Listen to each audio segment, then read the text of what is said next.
Today we're going back to 1947 when Hollywood stopped being about movies and became about politics, paranoia, and power. Sounds like today? In Hollywood Babylon's Kenneth exposes the year the industry turned on itself. Careers ended, lives were destroyed.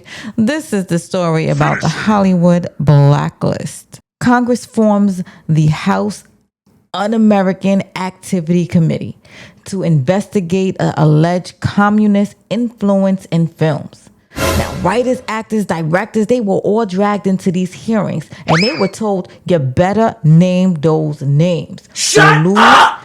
Everything. Now, people were naming names just to name them, even if it wasn't real. We're going to enter the Hollywood 10 writers, directors who refused to cooperate. They were jailed, blacklisted, and erased from credits. They weren't just blacklisted. They were blackballed, erased, unpersoned. Hollywood cleans house and broke hearts. The studio compromises and betrayals. Now, big studios like Warner Brothers and MGM issued loyalty oaths and cut off anyone under suspicion. This was their way to take out whoever they wanted to take out.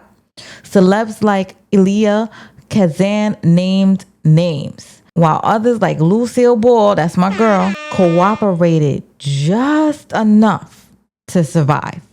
Hollywood wasn't united. Friends betrayed friends. Spouses outed each other. Now that gotta be awkward, to be laying with your husband one night and the next night to save his ass, all of a sudden he's sitting there flipping on me. Some did it to save careers, some did it to stay alive, but it came with a price: guilt, shame, and ruined reputations. Lives were ruined. People had to write under fake names or flee the country, like Dalton Trumbo. Fast forward to now, we are seeing the modern Red Scale.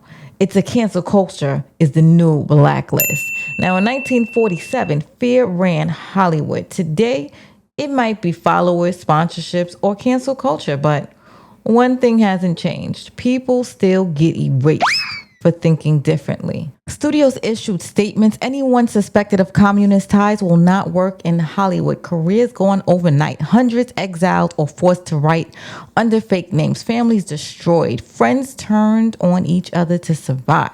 The anti-communist campaign wasn't just about politics. It was about power, fear, and the cost of speaking your mind in Hollywood. If you enjoyed this deep dive into Hollywood of Babylon, hit that like and subscribe button and tell me in the comments, would you have named names to save your career?